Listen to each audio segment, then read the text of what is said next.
సాధన యొక్క కీలకం, సాధన యొక్క పరిపక్వత దేని మీద ఆధారపడి ఉన్నది అనేది ప్రశ్న. దాని ఫలనం ఎప్పుడవుతుంది అంటే గురువు యొక్క కృప ఫైనల్ ఉంటుంది. గురువు గారి యొక్క కృప ఫైనల్ అది అని మనకు గురుగీత మహాత్ముల అందరి వచనాలలో అదే ఉన్నది. ఎవరు గురు సేవాభావం భారం, వివేకానందుడు ఒక మాట అంటారు, మన గురువు గారి యొక్క కార్యభారం మనది, శిష్యుల యొక్క కర్మల భారం గురువుది అంటాడు. కార్యభారము కర్మల భారం.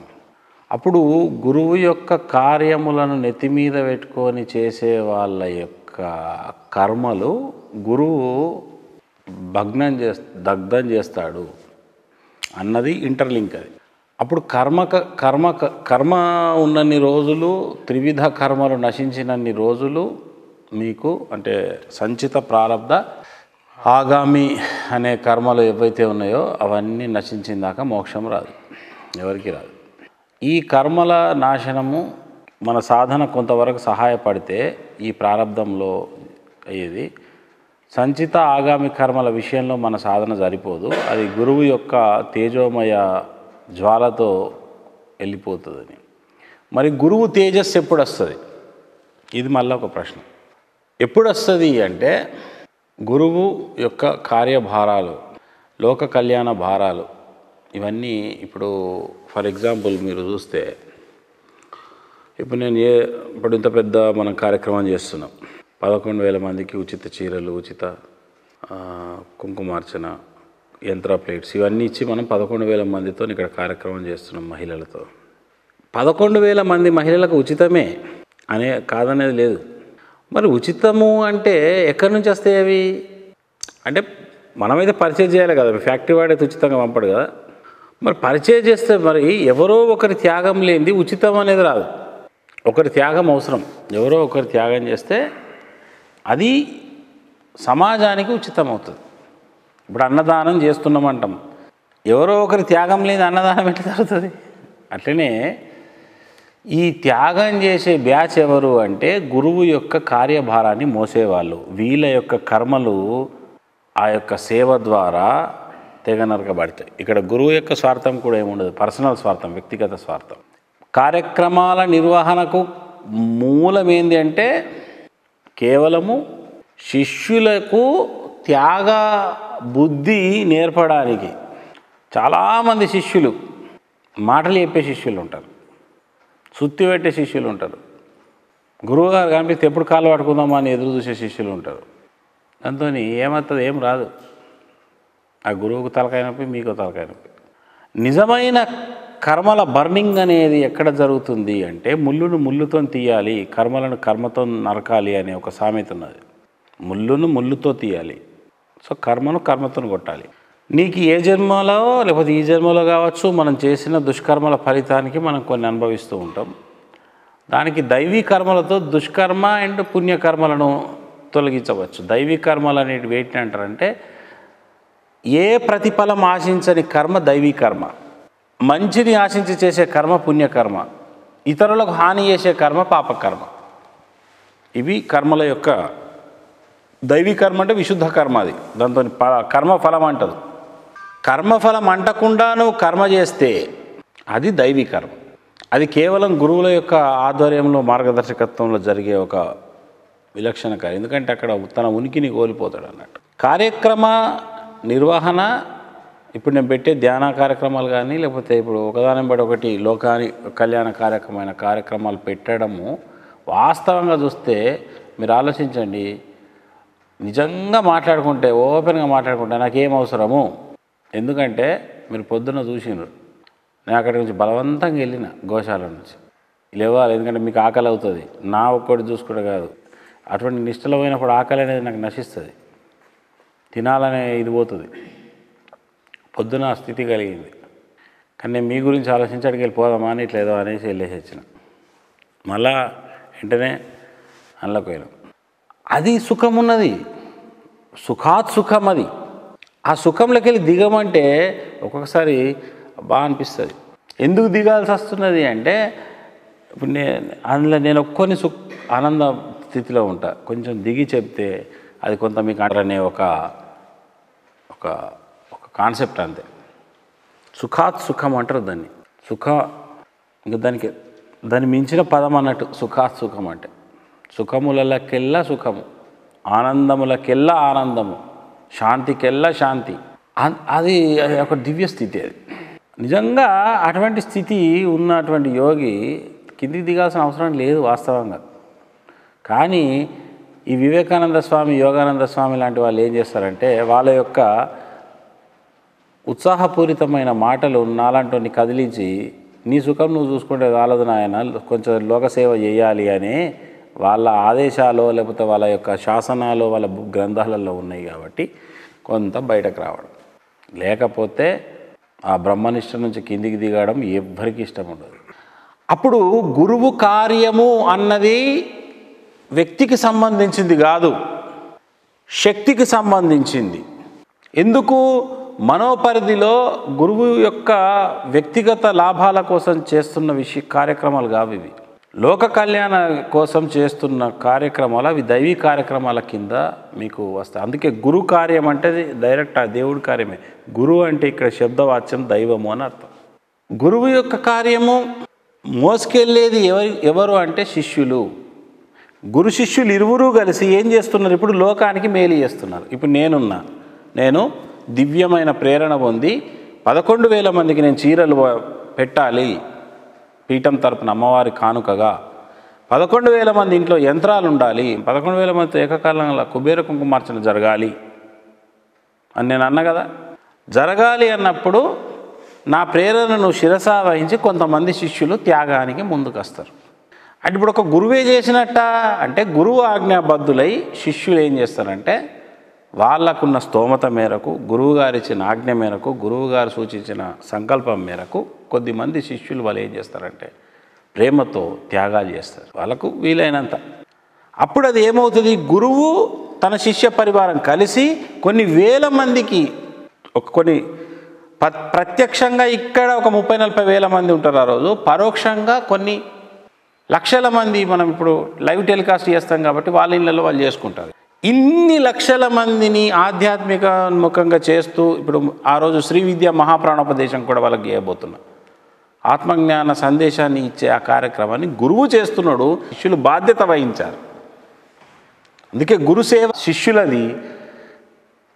శిష్యుల యొక్క భారము గురువుది.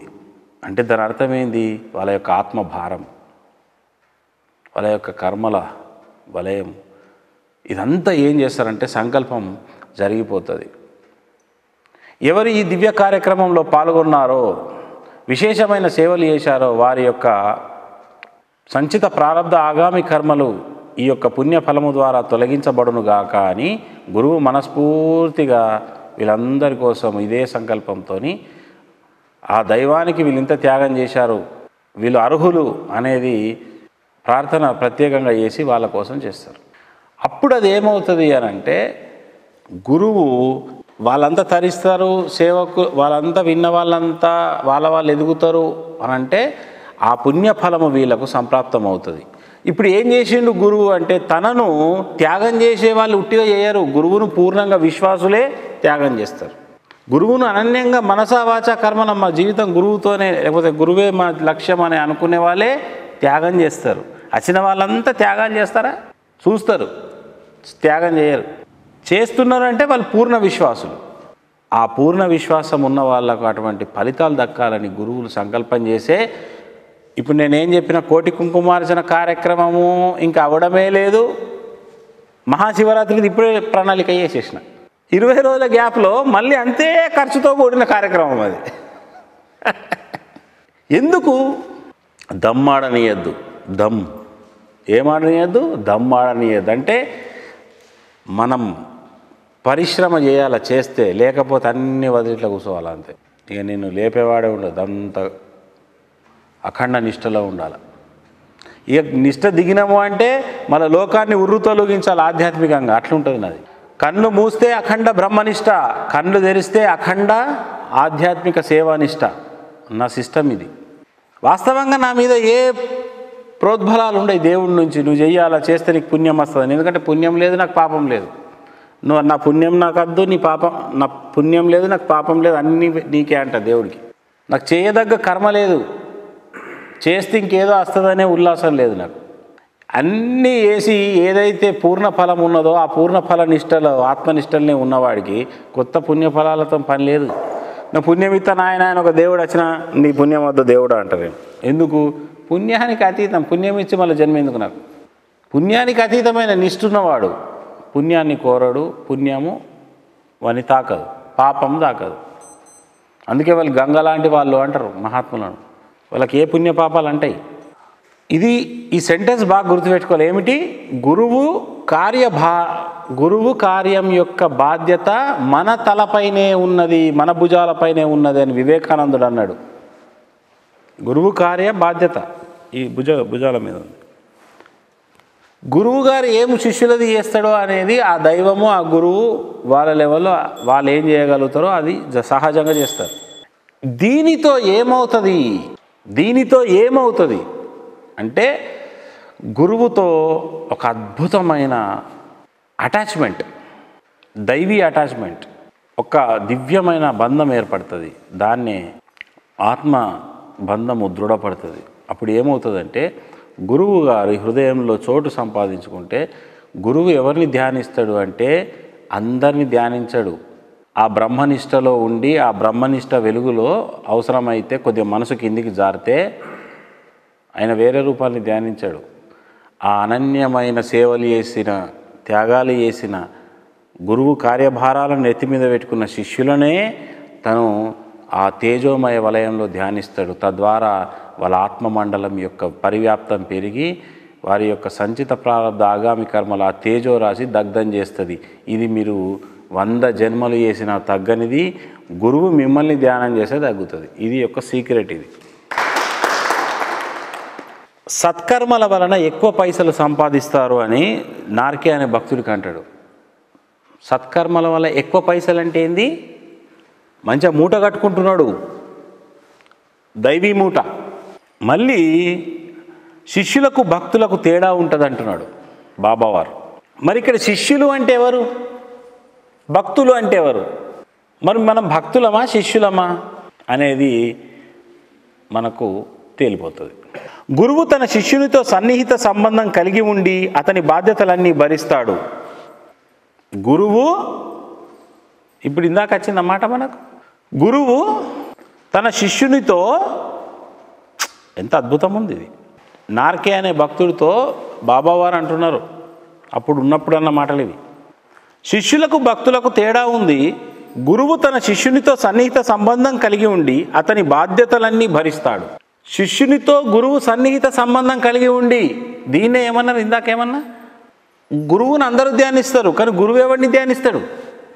సో ఎవరైతే సత్కర్మలు చేస్తారో, గురువు యొక్క కార్యాలు చేస్తారో వాళ్ళను పట్టుకుంటాడు. గురువు పట్టుకుంటాడు. ఇక వాళ్ళను ఎటుపోతావు రా అనుకుంటాడు. ఇక వాడు పులి నోట పడ్డ మాంసం ముక్కలే కానీ ఇక తప్పించుకోవడం అన్నట్టుగా. మాయలో వాడే ప్రసక్తి లేదు, మాయ నుంచి జుట్టు పట్టి లాగుతాడు అన్నట్టు. గురువు తన శిష్యునితో సన్నిహిత సంబంధం కలిగి ఉండి అతని బాధ్యతలన్నీ భరిస్తాడు. కానీ భక్తునితో గురువుకు అలాంటి బంధం ఉండదు. అర్థమైపోయిందా? భక్తులకు ఇప్పుడు నా దగ్గరికి వచ్చేటోళ్ళంతా భక్తులు, శిష్యులు కాదు. నేను అన్నా కదా, నాకు ఇప్పటిదాకా శిష్యుడే లేడన్న. శిష్యుల కోసం జరుగుతుంది నేను స్క్రూటినీ, విన్నారా? శిష్యుల కోసం అన్వేషణ జరుగుతుంది. ఎందుకు అన్వేషణ జరుగుతుంది అంటే భక్తులు వస్తున్నారు, భక్తులు. కానీ శిష్యుడు వేరు, భక్తుడు వేరు. భక్తులందరూ ఎందరో ఉన్నా శిష్యులు ఎవరు అని గురువు చూస్తాడు. అందుకే నన్ను గురువు అనుకున్నాడు అందరు అనుకుంటారు, కానీ నేను మిమ్మల్ని భక్తులు అనుకుంటా. శిష్యుడు అనుకున్న నాడు మీరు తరిస్తాడు. కానీ భక్తుడితో గురువుకి అలాంటి బంధం ఉండదు. అతను చేసే పాపకర్మలను భరించవలసిన అవసరం ఉండదు. భక్తుల పాపకర్మలు తీసుకోడు, శిష్యులై తీసుకుంటాడు. బ్రహ్మాండమైన సబ్జెక్ట్ ఇది. ఇటు ఉన్న వాళ్ళంతా మీ భక్తులైన స్వామి అంటారు. అవును నా భక్తుల వాళ్ళు. ఇదేంటి అవును నా భక్తులు అంటున్నాడు? ఏంటంటే భక్తులు బాబాలు మరి ఇంకేముంటుంది లేదంటే మెలిక ఉందంటే శిష్యులు అయితే మాట్లాడాలంట. శిష్యుడు తన గురువును సేవించుకుంటూ వారి ఆజ్ఞలను శిరసా వహించి తూచా తప్పకుండా పాటించాలి. శిష్యుడు తన గురువును సేవించుకుంటూ వారి ఆజ్ఞలను విన్నరా? శిష్యుడు తన గురువును సేవించుకుంటూ వారి ఆజ్ఞలను శిరసా వహించి తూచా తప్పకుండా పాటించాలి. బాబాకు శిష్యులు ఎవరు లేరు. శిష్యుల ప్రసక్తి తెచ్చినప్పుడు బాబా ఇలా అనేవారు, ఎవరు నా శిష్యుడని చెప్పడానికి సాహసించగలడు? భక్తుడని చెప్పుకోవడానికి సాహసిస్తాడు, శిష్యుడని చెప్పుకోవడానికి సాహసించగలడా? నేను నా గురువును సేవించినట్లు ఎవరైనా నన్ను తృప్తికరంగా సేవించగలరా? నా గురువును సమీపించడానికి నేను వణికిపోయేవాడిని అనేవారు. ఇది నార్కే అనే భక్తుడు బాబా యొక్క అప్పుడున్న శైలిని వర్ణిస్తున్నాడు. బివి నరసింహస్వామి రాసిన సాయి భక్త సంహితలో ఉన్నది. బాబా ఏమన్నాడు? ఎవరు నా శిష్యుడని చెప్పడానికి సాహసించగలడు? నేను నా గురువును సేవించినట్లు ఎవరైనా నన్ను తృప్తికరంగా సేవించగలరా? నా గురువును సమీపించడానికి నేను పోయేవాడిని. అంటే భక్తుడికి శిష్యుడికి ఉన్న ఒక వ్యత్యాసం ఏంటంటే, భక్తులను ప్రోత్సహిస్తారు, ప్రేమగా ప్రోత్సహిస్తారు, మంచి నడవడిక నేర్పుతారు. మీరు దైవాన్ని గట్టిపట్టుకోండి, ధ్యానం చేయండి, పూజ చేయండి, అర్చన చేయండి, పారాయణం చేయండి అని ప్రోత్సాహం జరుగుతుంది. శిష్యులకు ఇటువంటివి సాధనలు చెప్పరు, ఇవి వేయొద్దు అని చెప్తారు. శిష్యులకు ఏమని చెప్తారు? నువ్వు సేవ చెయ్యు, భక్తులకు పూజ చేయు, ఇట్లా అంటే అలానే ఒక సన్మార్గం పాపం మెల్లగా భక్తి అడవాలని వాళ్ళ ప్రోత్సహిస్తారు, వాళ్ళని అంతే చూస్తారు. కానీ వాళ్ళ యొక్క కర్మలకు వీళ్ళకు సంబంధం ఉండదు. ఇక నువ్వు చేసుకుంటే తరిస్తావు. ఇందాక చెప్పిన త్రివిధ కర్మలు, ఈ వలయము కీలకము మన సాధనతో తెగదు. అది అసంభవం, అది తెగదు కాదు, అది ఉట్టి మాటనే. అది నా దృష్టిలో, నా అనుభవంలో నేను గ్రహించింది ఏంటంటే అది ఉత్తి మాటనే. అది సాధన ఎప్పుడు చేయాలా? ఇటు కర్మ అడ్డొస్తుంది, ఇది అడ్డొస్తుంది. వాడు చేసి అలసిపోతాడు తప్ప ఏముండదు. అప్పుడు శిష్యులకేమో సేవ చెయ్యు. అందుకే వివేకానంద స్వామి సేవ చేశాడు లోకంకు, గురువు ఆజ్ఞ మేరకు. అందుకే గురువుతో సన్నిహిత సంబంధం నాకు ఉన్నదా, నేను శిష్యుడినా, ఊరికే భక్తుడినా అనేది తెలుసుకోవాలి. భక్తుడు మంచిదే, కానీ భక్తుడి కేటగిరీకి ఇది, శిష్యుడి కేటగిరీకి ఇది. వివేకానందుడు గొప్ప మాట అంటాడు, మనకిప్పుడు హనుమన్ మహావీరుడే గొప్ప ఆదర్శం. చూసిరమ్మంటే కాల్చి వచ్చే తత్వం కావాలా? పోయి సీతను చూసిరా బాబు సీతమ్మను అంటే సీతమ్మను చూసిండు, తగలబెట్టచ్చిండు లంకను. అంటే ముందు ఆయన యొక్క ఆగ్రహాన్ని లంక మీద చూపించేసిండు. ముందు రాముడి కంటే ముందు సేవకుడే చూపించేసి వచ్చిండు. అంటే దాని అర్థం ఏంది అంటే, భారం అంతా తీసుకున్నాడు ఆయన. ఆంజనేయుడు తీసుకున్న భారము నాకు తెలిసి ఎవరికి తీసుకోలేదు. ఆయననే సీతారాములను కలిపింది వాయువేగంతో వెళ్ళి. కానీ ధర్మంలో రాముడు తీసుకుపోవాలి కాబట్టి తీసుకురా. కాబట్టి అంటున్నారు ఇంకా, బాబాకు అనేక మంది భక్తులు ఉన్నారు. బాబా తమ భక్తులను ప్రేమగా ప్రోత్సహించేవారు, చూసేవారు, రక్షించేవారు. తమ ఆచరణ ద్వారా కొన్ని సంజ్ఞల ద్వారా వారికి సూచనలు, ఆదేశాలు ఇచ్చేవారు. అంతే. పారాయణం చేసుకో, విష్ణు సహస్రనామం చదువుకో, శివ సహస్రనామం చదువుకో, అభిషేకం కరో, పూజ కరో. వచ్చిన కల్లా బాబా చెప్తుండే భక్తులు అనేక మంది ఉన్నారు కదా బాబాకు. వాచా బోధించడం వారి సాంప్రదాయం కాదు. అంటే ఊరికే ఇప్పుడు ముందు కెమెరా పెట్టుకొని ఇప్పుడు చెప్పే సాంప్రదాయం కాదు బాబాది. ఆయన ఒక ప్రశ్న అడిగితే దానికి ఒక పని వేసి ఆ పనిలో ద్వారా బోధిస్తుండే. లేకపోతే అర్థం కాని భాష మాట్లాడుతుంటే ఇది అర్థమైతే లేకపోతే లేదు. ఇక అంటే అర్థమవుతుండే, అండర్స్టాండ్ చేపిస్తుండే. కొందరిని నీతి కథల ద్వారా, మరికొందరిని ఆదేశాల ద్వారా ఉద్ధరించినప్పటికీ బాబా సాంప్రదాయమే భక్తులపై అధిక ప్రభావం చూపేది. బాబా సాంప్రదాయం ప్రకారం గురువుకు శరణాగతి చెందేందుకు వారి పాదాలను ఆశ్రయించిన భక్తుడు తప్పనిసరిగా స్వచ్ఛందంగా సత్ప్రవర్తనతో ఉండాలి. ఒకవేళ గురుదేవా నేను నీ శిష్యుడను, నీకు శరణాగతి చేస్తున్నాను అని బాబా పాదాల మీద పడితే ఇక సత్ప్రవర్తన స్వచ్ఛం. ఇదే చూస్తుండే బాబా. నేను సత్ప్రవర్తన అంటే ఏంది? ఎవరిని ఏమనద్దు, ఎవరిని దూషించద్దు, ఎవరిని నిందించద్దు, ఎవరిని తిట్టద్దు, ఎవరి గురించి చెడుగు మాట్లాడద్దు, ఎవరి మీద ఈర్ష్యపడద్దు, ఎవరిపైన ద్వేషం వద్దు, పగవద్దు, క్షమించు, శత్రుత్వం పెంచుకోకు, ఎవడి రుణంలో పోకు, ఎవడి దగ్గర బాకీ తీసుకొని ఎత్తేయకు, మోసం చేయకు, దొంగతనం చేయకు, హత్య చేయకు, తీర్పునివ్వకు ఇతరులపైన, వాదోపవాదాలు చేయకు. ఎవడైనా 10 మాట్లాడితే ఒకటే మాట సమాధానం చెప్పు. బాధలు వస్తే ఓర్పుతో ఉండు, సహించు, సహనం కలిగి ఉండు, శ్రద్ధ కలిగి ఉండు. ఇదంతా సత్ప్రవర్తన. ఇంకెన్నో ఉంటాయి బాబాయ్. వినయంగా ఉండు, ఇదంతా సత్ప్రవర్తన. అహంకారం చెందకు. ఇక స్వచ్ఛము అంటే ఇతరులను ప్రేమించు, ఇతరులకు సేవ చేయు, స్వచ్ఛమైన మనసు ఉండు. స్వచ్ఛత అంటే ఇతరుల సేవ, గురు సేవ, ఇతరుల మేలుకోరు. స్వచ్ఛంగా ఉంటేనే కదా ఇతరుల మేలు కోరుతాం. వాళ్ళకు జపధ్యానాలతో పని లేదు. ఇక జపం ధ్యానం శిష్యుడైతే వీటితో పని లేదు. ఇట్లుండమంటాడు బాబా. ఈ ట్రీట్మెంట్ స్టార్ట్ అవుతుంది. శిష్యుడైతే ట్రీట్మెంట్ మారిపోతుంది. శిష్యుడు కాకముందు ట్రీట్మెంట్ వేరే ఉంటుంది. భక్తుడికి ట్రీట్మెంట్లు ఏముంటుందంటే ఇక అందరి లెక్క చేస్తున్నారా, ధ్యానం చేస్తున్నారా, జపం చేస్తున్నారా, క్రియలు చేస్తున్నారా, ఇట్లనే ఉంటుంది. ఇక శిష్యుడుగా అతని త్యాగాలు, అతని కరెక్ట్ భారాలు, ఇందాక గురువుతో సన్నిహిత బంధం, ఇటువంటి అన్ని గురువును వాళ్ళు అనుసరిస్తూ మనసావాచ కర్మన ఉంటూ ఉన్న వాళ్ళని ఇక పట్టుకున్నాడు అనుకో, ఇక ఇది స్టార్ట్ అవుతుంది. ఈ ట్రీట్మెంట్ స్టార్ట్ అవుతుంది. సర్వస్వ శరణాగతి పొందిన శిష్యుడు మాత్రమే గురువును చేరుకుంటాడు. గురు సన్నిధిలో అతను చేయవలసింది ఏది ఉండదు. గురు సన్నిధిలో చేయవలసింది ఏదీ లేదు. గురు సన్నిధి ఆప్షన్స్లో చేసుకోవచ్చు. గురువు ప్రత్యక్షంగా మీకు అందుబాటులో ఉన్నప్పుడు ఇంకా చేసేది ఏం లేదంటున్నాడు. గురువు ఎప్పుడు ఏది బోధించడు, తమ శక్తిని ప్రసరింపజేస్తారు. నిన్న సాయంత్రం డిస్కషన్ చేసుకున్నాం. బోధ మీకు అర్థం కావాలా, గురువుగారు ఏం మాట్లాడతలేరు అంటారని నేను మాట్లాడతా. వాస్తవంగా నేను ఎంత మౌనంగా ఉంటే అంత మీకు మంచిదంట. కృపా దృష్టి వీక్షణం ద్వారా తన యొక్క నిశ్వాసలో వచ్చే అనంత శక్తి ద్వారా ఉచ్ఛ్వాస తీసుకున్నాడంటే బ్రహ్మస్థానం దాకి వదిలే ఆ శ్వాసలల్లో తేజస్సు చుట్టుముడుతుంది. ఆ సరౌండింగ్లో ఉన్న శిష్యులకు తను నిష్ఠలో ఉన్నప్పుడు ఆరా చుట్టుముడుతుంది. తను చూసే బ్రహ్మ దృష్టి శిష్యుడి లోపల ఆత్మ వలయ తేజస్సును తాకుతుంది, అది పెంచుతుంది. తమకే తెలియకుండా తాము అంతర్ముఖులు అవుతారు. అనుకోని కాదు, అనుకోకుండానే ఆ స్థితిలో ఉంటారు. కానీ వాళ్ళకి ఆ స్థితిలో ఉన్నారని తెలియదు. గురువు గుర్తుపడతారు. ఎంతదాకా వచ్చింది అది. గురు సన్నిధిలో అతను చేయవలసింది ఏముండదు. గురువు ఎప్పుడు ఏది బోధించారు, తమ శక్తిని ప్రసరింపచేస్తారు. సంపూర్ణ శరణాగతి చెందిన ఆత్మ తనలో ప్రసరింపచేయబడిన ఆ శక్తిని పూర్తిగా గ్రహించినప్పుడు, సంపూర్ణ శరణాగతి చెందిన ఆత్మ, ఎంత మంచి మాట. దేహం అంటలేడు, ఆత్మ అనట. అంటే నీ యొక్క పూర్తి సిలిండర్నెస్ ఉన్న నీ యొక్క మనసు, జీవాత్మ ఎప్పుడైతే గురువు పాదాల యందు పడుతుందో, అంటే తనతో ఏకత్వం, పాదాలు ఏంటంటే ఊకే పాదాల మీద వాడు కాదు దాని అర్థం.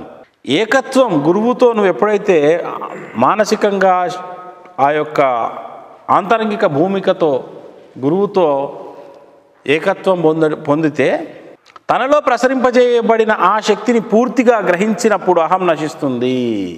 ఇప్పుడు చాలామంది, ఇప్పుడు నేను ఫర్ ఎగ్జాంపుల్ నేను అందరినీ సమంగా చూస్తా, అంటే మామూలు బ్రహ్మ దృష్టితో అందరికీ సమంగానే నేను దీక్షిస్తా.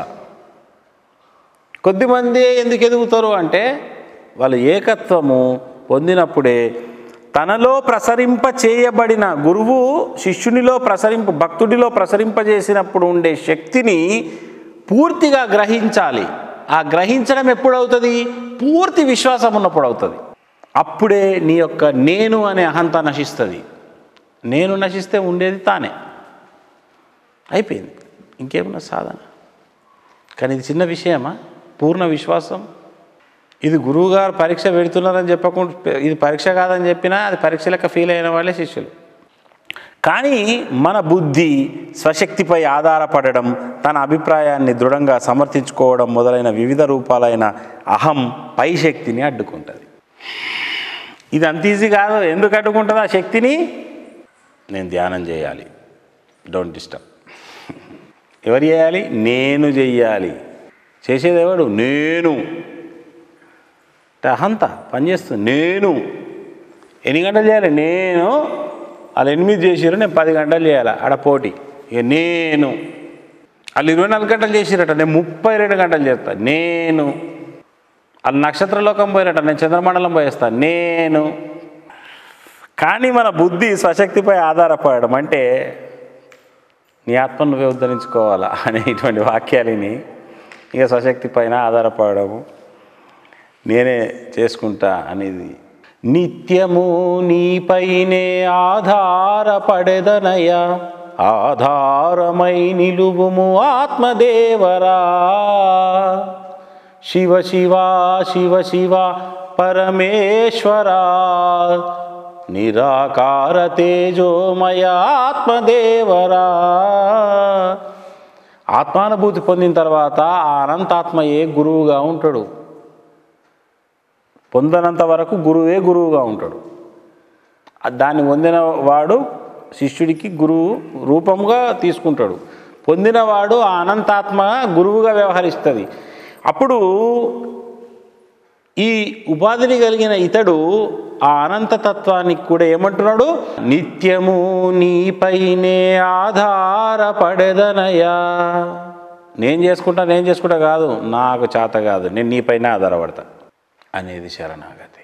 నేను చేస్తున్నానే మాటనే లేదు, నేనే చేసుకుంటానే మాట లేదు. ఆధారపడతా నీ మీదనే నిత్యము.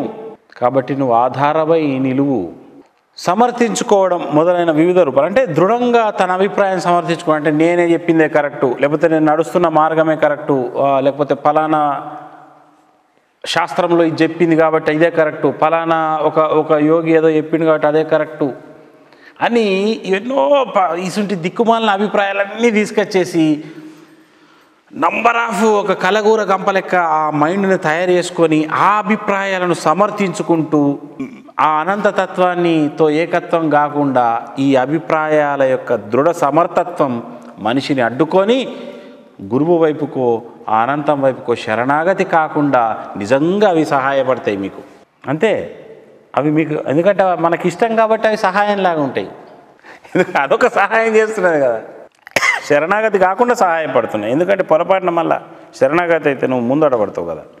పరిశీలన దృష్టితో బాబాను దర్శించిన వారందరూ ఈ గొప్ప సత్యాన్ని గమనించి ఉంటారు. అంటే బాబా యొక్క స్టైలు ఆఫ్ టీచింగ్, అక్కడున్న విధానం, గురువు యొక్క తత్వం ఎట్లుంటుంది అనేది గమనించి ఉంటారు. అందుకే కొందరు భక్తులతో బాబా ఇలా అంటాడు, నీవు నా వద్ద ఊరికే కూర్చో, చేయవలసినదంతా నేనే చేస్తాను. ఉపాసని మహారాజ్ ఖండోబా టెంపుల్, ఖండోబానే, వారు 11 నెలలు ఆత్మనిష్టలో ఉండి ఒక యోగ విఘ్నం వచ్చిన తర్వాత అన్వేషణలో బాబా దగ్గరికి వస్తాడు. అదంతా బాబా లీలనే, అది పెద్ద స్టోరీ, ఎప్పుడన్నా వెళ్ళినప్పుడు చెప్తా. అంటే బాబా దగ్గరికి రాకముందే ఆయన ఆత్మనిష్ట పొందిండు, యోగ విఘ్నాలు కలిగినాయి, మళ్ళీ ఆ స్థితికి పోకుండా వచ్చిండు. సరే, కొన్ని లీలలు జరుగుతాయి. ఫస్ట్ నమ్మడు, తర్వాత బాబానే ఆ విశ్వాసాన్ని పెంపొందిస్తాడు. అదంతా వేరే విషయం, అదంతా ఓకే, మళ్ళీ చెప్తా. కానీ ఇప్పుడు చెప్పాల్సింది ఏంటంటే, బాబా నువ్వు 4 ఏళ్ళు నా దగ్గర ఉంటే, నేను చెప్పినట్టు తింటే 4 ఏళ్ళు, నేను నిన్ను నా అంతటి వాడిని చేస్తాను.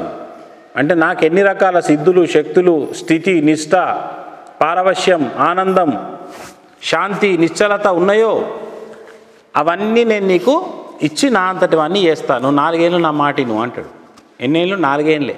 ఎందుకు? నీకు నాకు 4 జన్మల బంధం ఉంది కాబట్టి నీకు ఇట్లా చేసేది ఈ జన్మలో ఉంది కాబట్టి ఈ జన్మలోనే కొంచెం నా మాటిను నిన్ను చేసేది ఉన్నది, నీ లెక్క తెలిసేది ఉన్నది. సరే, ఆడ ఖండోబా మందిరం ఉంటుంది, అలా పోయి కూసో 4 ఏళ్ళు. నా దగ్గర కూర్చున్నాడు కాదు, ఆడ కూసో. ఖండోబా అంటే శివుడి గుడి, రుద్రుడు. మరి ఏం చేయాలి ఆడ పోయి? సాధన, ధ్యానమా, లేకపోతే నేను యోగమా, జపమా, ఏం చేయాలి? ఊగే మూగే అంటాడు. ఊరికే కూర్చో. ఊగే మూగే అంటే ఊరికే కూర్చో. ఇదే నీవు నా వద్ద ఊరికే కూర్చో చేయవలసింది. అంటే నువ్వు ఏ సాధన లేదు, నువ్వు అనన్యంగా నువ్వు దర్శించిన స్థితిలో అట్లా సదా దాంట్లో ఊరికే దాన్ని చూస్తూ కూర్చో అని ఆయన లేవల్ అది. ఊకే కూర్చో అంటే నిద్రపోమ్మని కాదు దాని అర్థం, ఊకే డల్గా కూర్చోమ్మని కాదు దాని అర్థం. ఆయన లేవల్లా ఏం చేసేది ఉన్నది? ఉన్న దాంట్లో ఉండుడే ఉన్నది అన్నట్టు మన భాషలో. ఉన్న దాంట్లో ఉండు, ఉన్న దాంట్లో ఉండమని అది ఏ ఉన్నతమని ఉత్తరము వేసితివి ఆత్మాచలా. ఉన్న దాంట్లో ఉండిగా అని ఏం చేసిన ఉత్తరం అంటే నాకు సందేశం ఇచ్చినాం అన్నట్టు. అట్లా కూర్చో. అప్పుడు ఆత్మానుభూతి కలిగిన వాళ్ళ పరిస్థితి ఏంది స్వామి అంటే, సదా నీ దృష్టి గురువు యందు మనసు నాటుకొనుండు అంటాడు బాబా. నీ మనసును గురువు యందు నాటుకొనుండు. ఇది గురుభావనిష్ట, అది ఆత్మభావనిష్ట. ఎవరి లెవెల్ వాళ్ళకు బోధలు. అయితే అనుగ్రహం పొందడానికి మునుముందుగా కావాల్సింది వారిపై పూర్తి విశ్వాసం. ఒక్కసారి బాబాను దర్శించి వారి సమక్షంలో కొద్ది సమయం మాత్రమే గడిపిన భక్తులకు కూడా నమ్మకాన్ని కలుగజేస్తారు. బాబా ఒక్కొక్క భక్తుడికి ఒక్కొక్క రీతిలో అనుభవాలు, నిదర్శనాలు ప్రసాదిస్తారు. తద్వారా వారి అంతర్యామితత్వం, సర్వవ్యాపకత్వం, త్రికాలజ్ఞత చూసిన భక్తులకు అప్పటికప్పుడు వారిపై విశ్వాసం అయితే భక్తులు కేవలం విశ్వాసం మీద మాత్రమే ఆధారపడాల్సిన అవసరం లేదు.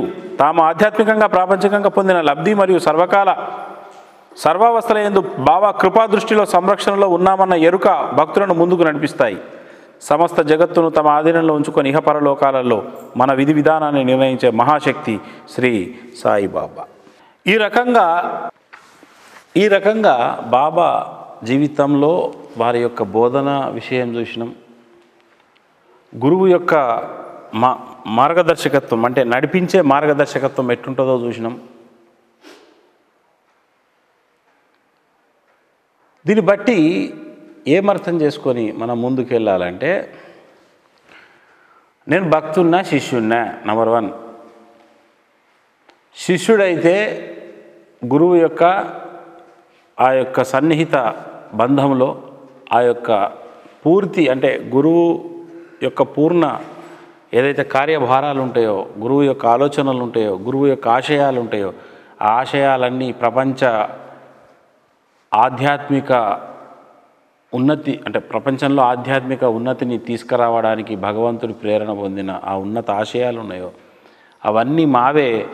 ఇంకా గట్టి చెప్పాలంటే ఈ బాధ్యత నాదే అని ఎవరికి వాళ్ళు ఒక శిష్యుడు అనుకుంటే, ఎవరు నాది అనుకుంటారో ఆ నాది అనుకునే వాడిని గురువు నావాడు అనుకున్నప్పుడు అప్పుడు వాళ్ళు తరిస్తారు. ధూమాల్ అనే భక్తుడు ఉంటాడు, ఈ సందర్భంగా గుర్తు చేసుకోవాలా. ధూమాల్కు ఏదో బాధ ఉంటుంది. ఎస్బి ధూమాల్ అనే భక్తుడుకు బాబా దగ్గరికి వస్తాడు. పూర్తి శరణాగతితో ఉన్న మంచి అంకిత భక్తుడు అన్నట్టు. ఆయన ఏం చేస్తాడంటే, అక్కడ ఆయనకు సంవాట్ అప్పటి ఆంగ్లేయుల కాలం నాటి ఏదో ఆయనకి ఏదో పనిష్మెంట్స్ ఆ కోణం ఏదో శిక్షల కోణం మీద ఉంటుంది. బాబా వాటిని తప్పించడానికి అతనికి సంబంధించిన రక్షణ గురించి బాబా ఏం చేస్తాడంటే, ఒక రాత్రి అంతా ధూమాల గురించి ఆలోచిస్తాడు. ఒక రాత్రి అంతా బాబా నన్ను లోనికి పిలిచి నా చేతిలో ఉన్న పటాన్ని చూస్తూ ఏమిటిదని అడిగారు. ఇందులో మీరు ఉన్నారు అన్నాను. అప్పుడు ఇటు ఇవ్వు అంటూ పటాన్ని తమ చేతిలోకి తీసుకొని దానిని ముందు వెనుక తదేకంగా చూసి తిరిగి ఇచ్చి ఉంచు అన్నారు. బాబా స్పృశించి ఇచ్చిన చిత్రపటాన్ని వారి చేతుల మీదుగా తీసుకొని పూజించుకోవాలనే నా కోరిక అలా నెరవేరింది. అంతేకాదు దాన్ని చూసినప్పుడల్లా బావు నాకు రాత్రంతా నిద్రలేదు, నీ గురించి ఆలోచిస్తూ ఉండిపోయాను అని బాబా నాతో అన్న సందర్భం గుర్తుకొచ్చేది. అంటే రాత్రంతా బాబా ఏంటంటే ఆయన ఉన్న ఊర్లో ఉంటాడు కాబట్టి రాత్రంతా ఆలోచించాడు అని బాబా ఒకరోజు చెప్తాడు. ఏ రోజు ఆలోచించాడు అంటే ఆయన నిజంగా కష్టాల్లో ఉన్న ఆ రోజునే బాగా ఆలోచించాడట. అంటే ఎక్కడ ధూమాలు ఉన్నాడు, ఎక్కడ బాబా ఉన్నాడు, ఈ కష్టాల గురించి బాబా ఎందుకు ఆలోచించాలా అంటే అతను శిష్యుడు, అతని జన్మజన్మల బంధం ఉన్న శిష్యుడు అని బాబాకు తెలుసు కాబట్టి అతను కూడా అట్లా బాబా చెప్పినట్టు నడుచుకుంటున్నాడు కాబట్టి అప్పుడు పూర్ణ బాధ్యత ఆ దుమాల గురించి ఆలోచించాడు. శిష్యరికము అనేది మాటలతో కాదు, గురువుగారికి ఏదో పూజ కడితే కాదు, లేకపోతే గురువుగారు జై కొడితే కాదు. శిష్యరికము అనే దానికి అర్థము తనను తాను నశింపజేసుకోవడం, దాన్ని శిష్యరికము అంటారు. దాన్నే శరణాగతం అంటారు. శిష్యుడు అంటే శరణు పొందినవాడు, శరణాగతి చేసినవాడు. మరి శరణాగతికి అర్థమేంది అంటే ఇందాక నేను చెప్పిన తత్వం అంతా వస్తుంది. అది అసాధ్యము అని ఒక వివేకానందుడు అంటాడు, నేను సముద్రాన్ని తాగివేస్తాను, కొండలను పిండి చేస్తాను అంటాడు. అంటే దాని అర్థమైంది, సముద్రాన్ని తాగివేస్తారు ఎవరైనా అంటే అంతటి ఒక అసాధ్యమైన విషయమును కూడా అవలీలగా చెప్తున్నాడు అంటే కార్యరణరంగంలోకి గురుసేవ కార్యరణరంగంలోకి దిగిన తర్వాత అది అసాధ్యం కాదు, ఇక దాన్ని ఎట్లన్నా సుసాధ్యం చేయాలా అనే ఒక ఇంటెన్షన్ పడడంలో ఉన్న ఒక ఒక ఉత్సాహభరితమైన వ్యాఖ్య అది. నేను అది విన్నప్పుడు ఓరి ఇదేం ప్రచండ తత్వం అని. ఆంజనేయుడు కన్నా ఎక్కున్నాడు కదా అనుకున్నా వివేకానందుని చూసి. ఆంజనేయుడు ఏకంగా లంఘించి నేను ఏకంగా తాగేస్తా అంటున్నాడు. అంటే అంత ఉత్సాహం పొందిండు వివేకానందుడు. ఎంత గొప్ప విషయం అంటే అది చాలా గొప్ప విషయం అది. అంటే ఆంజనేయ స్వామిని చూసి ఆదర్శంగా ఉంది. ఆంజనేయ స్వామి పర్వతం లేపిండు, మనమంత లేపుతామా? లేపము. కానీ మనం పర్వతాలను పిండి చేసేంత మన సంకల్పాన్ని చేద్దాం అంటున్నాడు. ఆదర్శం తీసుకున్నప్పుడు అటువంటి వాళ్ళలాగానే ప్రవర్తించాలి. ఆంజనేయుడు ఆదర్శం వివేకానందుడికి, నాకు వివేకానందుడు ఆదర్శం. అప్పుడు నా నోటి వెంట కూడా అటువంటి చేస్తుంది. ఇదంతా చేస్తున్నప్పుడు కూడా ఇది సాధ్యమా నన్ను కూడా అన్నారు. ఇది దేవుడిది అయితే సాధ్యమవుతుందయ్యా, నా పైత్యం అయితే అయిపోతుంది అంటుంటే. భగవత్ కార్యం అయితే సాధ్యం. ఇప్పుడు ఆంజనేయుడు ఏమంటారు, రామకార్యం కాబట్టి ఇది విజయవంతం అవుతుంది అంటాడు. ఇది అనంత దైవ కార్యమేగా నన్ను వాడుకునేటట్టుంటే వాడుకునేవాడికి తెలియదు శక్తి ఇవ్వాలని. కానీ నేను అడగైతే ఇవ్వాలి. ఇంట్లోనే ఉండి అవుతుందో కాదు అంటే కాదు. కొన్ని వస్తాయి పరిస్థితులు, ఢీ కొట్టాలా, కొట్టబడతాయి ఆటోమేటిక్. నువ్వు నిలబడితే ఢీ కొడతావు, పారిపోతే ఢీ కొట్టుడు ఎక్కడిది? ఆలోచించాలి ఇవన్నీ. ఏంది దీని వెనుకున్న కథ, ఏంది దీని వెనుకున్న విశ్లేషణ పరిశీలన. ఇది ఎప్పుడైతే అర్థమవుతుందో అప్పుడు నిజమైన ఆ లక్ష్యం వస్తుంది. ఇది తప్ప ఇందాక వారు చెప్పిన చూడు, సెల్ఫ్ దృఢ సమర్థించుడు, స్వశక్తి, బుద్ధిపై ఆధారపడు, మన బుద్ధి విశ్లేషణ, మన బుద్ధి అంచనా, మన బుద్ధి యొక్క మైండ్ ఇంటలెక్చువల్ లెవెల్లో ఒక ఇట్లా చూస్తారు. ఇక వాట్ ఈస్ దిస్, ఇది నిజమా? ఇట్లా మన బుద్ధికి కొంచెం తెలుసు కదా, దాన్ని పట్టుకొని ఆలోచిస్తాం. మన బుద్ధికి పని చెప్తాం అన్నట్టు. నువ్వు బుద్ధికి పని చెప్పినావంటే అంతే. నువ్వు బుద్ధిమంతుడవు బుద్ధికి పని చెప్తే, ఆత్మవంతుడవు కాదు. ఆ బుద్ధి నశించాల, మనసు నశించాల, అహం నశించాల. వీడన్నీ పోతే మీకు వెలుగుతుంది అది. కాబట్టి ఇది మీరు గ్రహించి ఆ సత్యం యొక్క సంధతలో అంకితం అవుతూ ముందుకెళ్ళాలి. వాక్కులలో వినడం కాదు, ఇందులో నేను ఎంతవరకు నేను ఆచరించి నేను సాధించాలి అనే ఒక ఇంటెన్షన్ శిష్యుడికి కలిగినంత వరకు మీరు పొరపాటున బుద్ధికి పని చెప్పకండి. స్వశక్తి అంటే ఇక అబ్బా నేనే అనకండి. స్వ అనేది కాదు, ఇక ఉన్నది ఏదైనా ఉంటే అది దైవశక్తి, గురుశక్తి, దానిపైన ఆధారపడండి. పూర్తి అభిప్రాయాన్ని దృఢంగా సమర్థించుకోవడం, ఇవి మనకు తెలిసిందే అభిప్రాయాన్ని సమర్థించుకొని ఇదే కరెక్ట్ అనే భావాలను, ఇటువంటి వాటిని తొలగించుకొని మనం ఏదో దాంట్లో ఉంటే మనం ముందట పడతాం అనేది ఇవాళ తెలుసుకున్నారు.